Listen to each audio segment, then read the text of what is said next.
હાલ શિયાળાની સિઝનની શરૂઆત થઈ ગઈ છે અને આ દરમિયાન કડકડતી ઠંડીની પણ શરૂઆત થઈ ગઈ છે।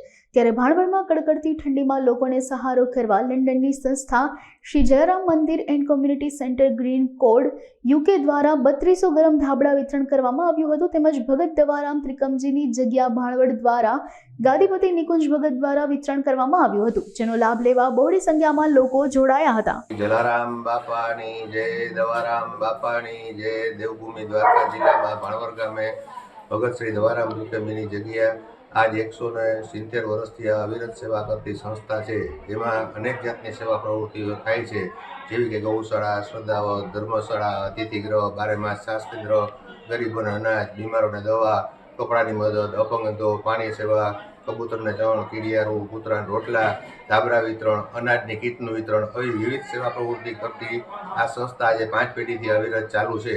આજે ભાણવડ ગામે દવારામ બાપાની જગ્યામાં જરૂરિયાતમંદ પરિવાર લોકોને 3200 ધાબળા ઓઢાડવાનું આયોજન હોય। આ બધા અત્યારે ધાબળા વિતરણ ચાલુ છે અને આ ધાબળાના દાતા Shri Jalaram community centre London તરફથી હોય। અમે પણ એનો ખૂબ આભાર માનીએ કે અમને આ સેવા કાર્ય કરવાનો મોકો આપ્યો અને આટલા માણસો આવી ઠંડીમાં હું અનુભવી દાતાશ્રીને આશીર્વાદ આપશે। બોલીએ શ્રી દવારામ બાપાની જય, જલારામ બાપાની જય।